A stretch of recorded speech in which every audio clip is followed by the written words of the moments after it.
Hello दोस्तों, नमस्कार। महफिल 24/7 में आपका बहुत बहुत स्वागत है। दोस्तों, कहानी के दूसरे पार्ट में मैंने आपको बताया था कि किस तरह से मैंने गायब हुए सौरभ को भिखारी गिरोह में देखा और उसे बचाया। अब आइए जानते हैं तीसरा और आखिरी पार्ट। ये पार्ट क्लाइमेक्स वाला पार्ट है, तो इसको आप मिस मत कीजिएगा। आइए शुरू करते हैं। सौरभ से मैंने हर सवाल पूछे, लेकिन उसे बहुत कुछ मालूम नहीं था। अब मुझे खुद कुछ न कुछ करके सच्चाई का पता लगाना था। मैंने सौरभ को बचा लिया है, इस बात की जानकारी मैंने निर्मल या किसी भी गांव के आदमी को नहीं दी, क्योंकि अब मुझे किसी पर भी भरोसा नहीं रह गया था और मैं फ़िलहाल कोई रिस्क भी नहीं लेना चाहता था। तो मैंने सौरभ को दिल्ली में ही रखने का फ़ैसला किया और खुद गांव में आ गया। गांव आकर मैंने निर्मल को फ़ोन लगाया और कहा कि बहुत दिन मिले हो गए, इसलिए मैं उससे मिलने उसके गांव आ रहा हूं। पहले तो उसने कहा कि मैं गांव में नहीं हूं, फिर बाद में उसने कहा अभी व्यस्त हूं, बाद में आना। मैं समझ नहीं पा रहा था कि आखिर वह इतने बहाने क्यों बना रहा है। फिर भी मैंने कहा कि मैं आ रहा हूं तो आ रहा हूं। फिर उसने कहा अच्छा ठीक है, आ जाओ। मैं तैयार होने लगा वहां जाने के लिए। उधर दिल्ली वाले दोस्त को भी फ़ोन कर दिया कि सौरभ को अब गांव भेज दें। इस बार मैंने तय किया कि निर्मल के गांव जाने से पहले गुफा की तरफ देखता चलूं कि क्या माहौल है। क्या अब भी वहां वही डर वाला माहौल है? मैं गुफा के पीछे से आ रहा था तो देखा कि गुफा से 500 मीटर दूर एक छोटा सा घर बना हुआ है। एक झोपड़ी बनी हुई है जहां एक ब्लैक कलर की गाड़ी खड़ी हुई है। मैंने सोचा कि हो सकता है कोई आया हो भूतों प्रेतों को कुछ चढ़ावा चढ़ाने। लेकिन ये घर किसका है समझ में नहीं आ रहा था। मैंने कुछ खास ध्यान नहीं दिया और आगे बढ़ गया। निर्मल के घर जाकर देखता हूँ तो मैं हैरान रह गया। निर्मल ने तो 2 मंजिला मकान बनवा लिया है, जो बहुत ही खूबसूरत लग रहा था। मुझे ताज्जुब नहीं था, क्योंकि निर्मल ने बताया था कि शहर में उसको एक अच्छी नौकरी मिल गई है। फिर भी इतना जल्दी इतनी तरक्की कुछ हजम नहीं हो रही थी। मैंने उससे पूछा, अरे यार, कोई लॉटरी लग गई है क्या? इतना पैसा इतना पैसा कहाँ से कमा रहे हो? मुझे भी कोई ट्रिक दो यार। मैं तो अभी तक नौकरी की तलाश में ही भटक रहा हूँ। उसने हंसकर मेरी बात टाल दी। मुझको महसूस हो रहा था कि निर्मल अब पहले जैसा नहीं रहा, वह काफ़ी बदल चुका था। उसके हाव भाव से लग रहा था कि वह कुछ छुपा रहा था और मेरे सवालों में उसे कोई खास इंटरेस्ट नहीं आ रहा था। फिर मैंने जानबूझकर पूछा, अरे वो तुम्हारी गुफा का क्या हुआ? क्या अब भी वहाँ भूतों का बसेरा है? गुफा का नाम सुनते ही उसे तो गुस्सा आने लगा। वो बोला, यार तुम गुफा के पीछे क्यों पड़े रहते हो? तुम्हें कोई और काम नहीं है क्या? मैं चुप हो गया। फिर उसने अपनी बाइक उठाई और कहीं जाने के लिए तैयार हो गया। उसके जाते ही गांव में शोर मच गया कि एक और लड़का बकरी चराने के लिए जंगल की तरफ गया था, अब मिल नहीं रहा है। अब मुझसे रहा नहीं गया, मैं भी चल दिया गुफा की ओर। गुफा के पास पहुंचते ही फिर से डरावनी आवाज़ मुझे सुनाई दी, लेकिन इस बार मैं आश्वस्त था कि यहाँ कोई भूत प्रेत नहीं रहता। यह सब इंसानी हरकतें हैं। मैंने सीधा जाकर गुफा के द्वार पर लगा नारियल और धागा तोड़कर बगल में फेंक दिया। मैं चाह रहा था कि किसी तरह गायब हुए बच्चे को बचा लूँ, कहीं उसका भी वही हाल ना हो जो सौरभ का हुआ है। मुझे गुफा के दरवाजे पर देखकर गांव के कुछ और लड़कों की भी हिम्मत बढ़ी और वो लोग भी आ गए, लेकिन किसी की इतनी हिम्मत नहीं हो रही थी कि गुफा के अंदर जा सके। मैंने हिम्मत दिखाई और घुस गया गुफा के अंदर। एकदम अंधेरा, कहीं कुछ दिखाई नहीं दे रहा था। मैंने अपने मोबाइल की टॉर्च जलाने की कोशिश की, तभी अचानक पीछे से 2 लोगों ने मुझे पकड़ लिया। मैंने आवाज़ लगाई, यह सोचकर कि बाहर खड़े गांव के लड़के मेरी हेल्प करने के लिए अंदर आएंगे, लेकिन कोई नहीं आया। उन लोगों ने मेरा हाथ पैर बांधकर खुद गुफा के दूसरी तरफ वाले रास्ते की तरफ भागे। मैं एकदम असहाय था। मैं छटपटा रहा था कि किसी तरह मेरा हाथ खुल जाए और मैं उन लोगों का पीछा कर सकूं।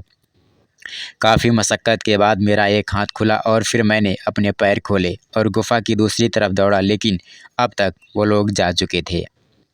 आज मेरा अंदाज़ा एकदम सही निकला था। ये गुफा कोई शापित गुफा नहीं थी, बल्कि यहाँ पर बहुत बड़े-बड़े कांड हो रहे थे। मैं गुफा की दूसरी तरफ नहीं जा सका, क्योंकि आगे जाने की मेरी हिम्मत नहीं हुई और डर भी था कि कहीं वो लोग फिर से मुझे नुकसान पहुँचाने की कोशिश न करें। मैंने गाँव वाले दरवाजे की तरफ ही आना उचित समझा। जब मैं बाहर निकलता हूँ तो देखता हूँ कि गाँव का एक भी लड़का, एक भी इंसान गुफा के बाहर नज़र नहीं आ रहा था। सब डर के मारे भाग चुके थे। अब मेरा गांव में भी जाना सही नहीं लग रहा था, क्योंकि एक तो मैंने गुफा के बंधन को तोड़ दिया था जो बरसों से दरवाजे पर लगा था, और दूसरी चीज़ मैंने तांत्रिकों के खिलाफ जाकर गुफा के अंदर प्रवेश किया था। अब तक यह खबर गांव में आग की तरह फैल चुकी होगी। मैंने वहां से सीधा पुलिस स्टेशन जाने की सोची। मैं दौड़ता हुआ सड़क पर पहुंचा और किसी साधन की तलाश करने लगा ताकि जल्द से जल्द, जितनी जल्दी हो सके, शहर के पुलिस स्टेशन तक पहुंच सकूं और उस बच्चे को बचा सकूं। मुझे बांधने वाले लोगों ने मेरा फ़ोन भी तोड़ दिया था ताकि मैं किसी को फ़ोन भी ना कर सकूं। मेरा शहर पहुंचना बहुत ज़रूरी हो गया था, बहुत ही ज़्यादा ज़रूरी। मैं किसी तरह पुलिस स्टेशन पहुंच गया और वहां सारी बात बताई। वहां की पुलिस ने मेरी बात मानी और तुरंत एक्शन लिया। पहली बार मुझे अपने देश की पुलिस पर गर्व हो रहा था। पुलिस ने वायरलेस के ज़रिए चारों तरफ नाकाबंदी कर दी ताकि जो अपराधी थे उनको जल्द से जल्द पकड़ लिया जा सके। गुफा के बारे में मैंने पुलिस को सारी बातें बता दी जो मुझे पता थी। इसलिए गुफा को चारों तरफ से घेर लिया गया और गुफा के पास बने उस छोटे से घर को भी पुलिस ने अपने कब्जे में ले लिया। उस घर में कुल 4-5 लोग पकड़े गए और सब के सब गांव के बाहर के लोग थे। सबको कस्टडी में लिया गया और पूछताछ शुरू हो गई। इधर मुझे ताज्जुब हो रहा था कि गांव के सारे तांत्रिक जो गुफा में भूतों प्रेतों के होने का दावा करते थे, पुलिस के हस्तक्षेप के बाद सब कहीं ना कहीं गायब हो चुके थे। किसी का कहीं पता नहीं था। गिरफ्तार लोगों से पूछताछ तो हो ही रही थी, साथ ही साथ गुफा के अंदर छानबीन शुरू हो गई। मैं भी गुफा के अंदर गया। गुफा के अंदर का नज़ारा देखकर तो मैं हैरान ही था। वहाँ पर हर वो चीज़ थी जिससे किसी को भी बेवकूफ़ बनाया जा सके। 3-4 लैपटॉप, इन्वर्टर, बैटरी और हर कोने पर छोटे छोटे साउंड। शायद इन साउंड का प्रयोग करके ही लैपटॉप के ज़रिए तरह तरह की आवाज़ें निकालकर लोगों को अंदर जाने से रोका जाता था। गुफा में एक खुफिया रास्ता भी मिला जो सीधा गांव में जाकर मिलता है। शायद इस रास्ते का प्रयोग गांव के तांत्रिक और इन सब का मास्टरमाइंड इंसान गुफा के अंदर जाने के लिए करता होगा। फिर मुझे वहां पर एक चीज़ मिली जिसे देखकर मेरे पैरों के नीचे से ज़मीन ही खिसक गई और वो चीज़ थी एक जूता। ये कोई आम जूता नहीं था, यह वो जूता था जिसे मैंने और निर्मल ने एक मेले से खरीदा था। लेकिन यह जूता इस गुफा में कैसे? निर्मल तो अपने आप को इतना डरपोक कहता है कि कभी गुफा के पास भी नहीं जाता। कहीं इस रहस्यमयी गुफा की कहानी में निर्मल तो मुख्य किरदार नहीं? मैं अब काफ़ी कंफ्यूज हो रहा था। मैं भागा भागा निर्मल के घर की तरफ गया, लेकिन फिर ध्यान में आया कि नहीं, अभी निर्मल को इस बारे में कुछ बताना सही नहीं होगा, क्योंकि अगर निर्मल का कोई संबंध इस रहस्यमयी गुफा से है तो पहले कुछ और सबूत इकट्ठे करने होंगे। महज एक जूते के दम पर मैं अपने दोस्त पर शक नहीं कर सकता, क्योंकि ऐसा जूता बहुत से लोगों के पास हो सकता है। कंपनी ने इस तरह का जूता 1 या 2 पीस तो बनाया नहीं होगा। इधर गिरफ्तार हुए लोगों की जब पिटाई शुरू हुई तो सबने एक एक करके मुंह खोल दिया और गुफा के असली मास्टरमाइंड का नाम बोल दिया। नाम पता चलते ही तुरंत पुलिस ने उसे गिरफ्तार कर लिया। मैं बहुत खुश हुआ। पुलिस ने मुझे धन्यवाद दिया कि मेरी वजह से आज इतना शातिर अपराधी गिरफ्तार हो चुका है। मुझे ख्वाहिश हो रही थी कि चलूं देखूं कि कौन है आखिर वो जिसने गुफा के नाम पर लोगों को अगवा करके उनसे भीख मंगवाने का घिनौना काम कर रहा है। मुझे शक 3-4 तांत्रिकों पर था, इन्हीं में से कोई ना कोई होगा। मैं पुलिस स्टेशन गया तो इंस्पेक्टर साहब ने कहा कि यार, हमने उसे गिरफ्तार तो कर लिया है, लेकिन कोई ठोस सबूत नहीं है जो उसके द्वारा किए गए अपराधों को साबित कर सके। महज 2-4 लोगों के बयान से कोर्ट में हम कैसे साबित करेंगे कि यही असली अपराधी है? कोर्ट में ये अपने बयान से मुकर भी तो सकते हैं। काश हमारे पास कोई पीड़ित बच्चा या आदमी जीवित होता या मिल जाता तो काम बन जाता। फिर मुझे सौरभ की याद आ गई। मैंने कहा, इंस्पेक्टर साहब, मेरे पास एक पीड़ित है जो शायद आपकी मदद कर सके। इंस्पेक्टर बोला, कौन कौन है वो पीड़ित? आपने पहले क्यों नहीं बताया? बुलवाइए उसे प्लीज़। मैंने अपने घर पे चाचा के लड़के को फ़ोन किया और उससे कहा कि सौरभ को लेकर तुरंत पुलिस स्टेशन आ जाए। मैंने कहा, इंस्पेक्टर साहब, सौरभ को आने दीजिए, तब तक मुझे अपराधी से तो मिलाइए, मैं भी तो देखूं कौन सा तांत्रिक है जो भूतों के नाम पर यह घिनौना काम कर रहा था। इंस्पेक्टर बोला, अरे वो कोई तांत्रिक नहीं है, आओ दिखाता हूँ तुमको। मैं इंस्पेक्टर साहब के पीछे पीछे गया तो अपराधी को देखकर मेरा तो गला ही सूख गया। वो अपराधी कोई और नहीं बल्कि निर्मल था, मेरा दोस्त, मेरा बचपन का जिगरी दोस्त। अब मैं खुश हूँ या फिर दुखी, मुझे तो कुछ समझ में ही नहीं आ रहा था। मैं बोला, निर्मल तुम? निर्मल ने कहा, यार मुझे बचा लो, मैं बेकसूर हूँ, मुझे फंसाया गया है। आखिर सबूत क्या है कि मैंने किसी को अगवा किया है या फिर भिखारी गैंग का मैं मास्टरमाइंड हूँ? मेरे मुंह से आवाज़ ही नहीं निकल रही थी। मैंने इस रहस्यमय गुफ़ा के बारे में जितनी भी खोजबीन की थी, आज मुझे उसकी खुशी से ज़्यादा इस बात का दुःख था कि जिसे मैं अपना सबसे प्रिय मित्र और अच्छा इंसान मानता था, आज वो मेरी वजह से सलाखों के पीछे है।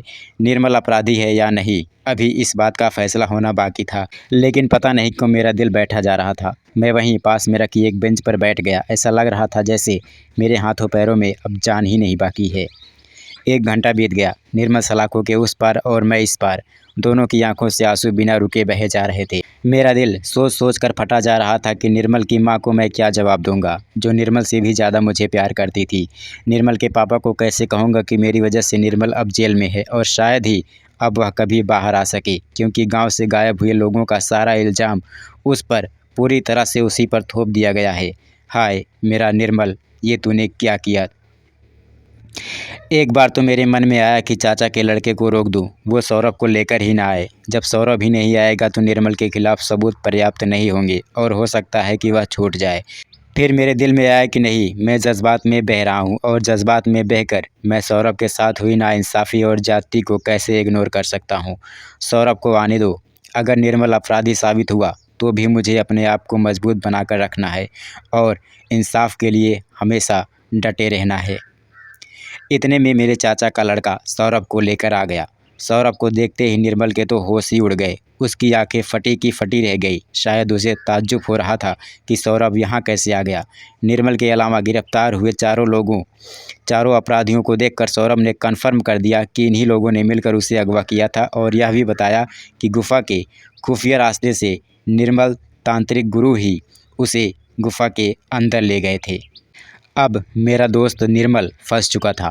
अब निर्मल के पास कोई चारा नहीं रह गया था सिवाय अपना अपराध कबूल करने के। उसने अपने ऊपर लगे सारे इल्ज़ाम कबूल कर लिए। फिर उसने सब कुछ सच-सच बताना शुरू किया। उसने बताया कि वह जानता था कि मैं उस गुफ़ा के बारे में खोजबीन कर रहा हूँ।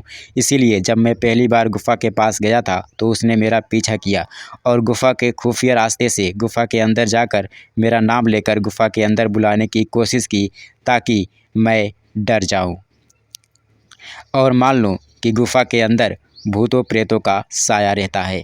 गुफा के बाहर एक पतली पाइप के जरिए मुझ पर उसने क्लोरोफार्म जैसी गैसीय मिश्रण का छिड़काव किया था, जिसकी वजह से उस समय मैं बेहोश हो गया था।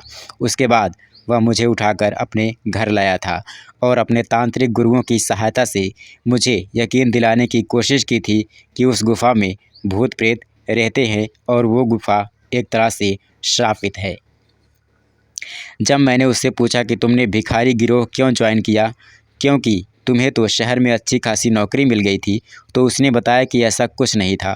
नौकरी तो सिर्फ एक बहाना था ताकि घर वालों और गांव वालों को लगे कि मैं मेहनत से पैसे कमा रहा हूं और मुझ पर कोई शक ना करे।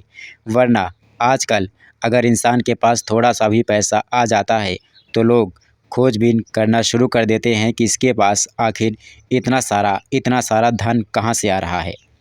निर्मल ने बताया कि पहले तो उसे कुछ कम पैसे मिलते थे, लेकिन जब से उसने गांव के लड़के ले जाकर शहर बेचना शुरू किया है, तब से उसके पास बहुत सारा पैसा आने लगा है। जैसे जैसे पैसा आता गया, मेरा लालच बढ़ता गया। मैं ज़्यादा से ज़्यादा बच्चों को शहर में बेचने लगा। अपने गांव के अलावा मैंने दूसरे गांव से भी कुछ बच्चे अगवा करके शहर में बेचे हैं। पिछले कुछ महीनों में मुझे लाखों का फ़ायदा हुआ है। पहले जब बच्चों का अंग काटा जाता था तो मुझे तकलीफ़ होती थी, लेकिन बाद में मैं पैसे के आगे एकदम अंधा हो चुका था। निर्मल के माँ-बाप भी अब तक आ चुके थे। सौरभ की माँ ने सौरभ को देखकर उसे सीने से लगा लिया, लेकिन उसका कटा हुआ हाथ देखकर मन ही मन गुस्सा भी हो रही थी निर्मल के ऊपर। गांव वालों को भी अब तक सब कुछ पता चल चुका था। वे लोग निर्मल के माँ-बाप को भी गांव से बाहर निकालने की जिद पर अड़े हुए थे, क्योंकि उन लोगों को यही लगता था कि निर्मल के साथ-साथ निर्मल के माँ-बाप भी इस अपराध में पूरी तरह से शामिल हैं। लेकिन मैंने सारे गाँव वालों को समझाया, तब वे जाकर माने। निर्मल ने मुझे बुलाया और कहा, यार तूने मुझे बहुत समझाने की कोशिश की, पर मैं पैसे की लालच में वो कर बैठा जो मुझे नहीं करना चाहिए। अब शायद मुझे फांसी हो या फिर उम्र कैद। तू मेरे घर आते जाते रहना, मेरे माँ बाप का ख्याल रखना, आज से तुम ही उनके बेटे हो। इतना कहकर वह ज़ोर ज़ोर से रोने लगा। पास में खड़े निर्मल के माता पिता गांव वालों के साथ मुझसे भी नज़रें नहीं मिला पा रहे थे। सबसे विचित्र हालत मेरी थी, क्योंकि सच्चाई को जिताने के लिए मैं आज एक दोस्त हार गया था। दोस्तों, याद रखिए कि बुराई कितनी भी चालें चल लेती है, अच्छाई के सामने उसे हारना ही पड़ता है। कुछ पैसों के लिए इंसानियत भूल जाने से बेहतर है कि थोड़ा कमाओ और थोड़ा ही खाओ। हम जिस समाज में रहते हैं, उस समाज के नियमों का पालन करके हम उसे सुरक्षित रख सकते हैं। अंधविश्वास से कभी भी किसी का भला नहीं हुआ है, बल्कि अंधविश्वास की आड़ में लोग हमारे साथ सिर्फ और सिर्फ धोखा करते हैं, और इस कहानी से हमें यही सीख मिलती है। दोस्तों, अगर आपको ये वीडियो, ये कहानी अच्छी लगी हो तो हमारे चैनल को सब्सक्राइब ज़रूर कर लीजिएगा, और हाँ, वीडियो को शेयर करना मत भूलिएगा।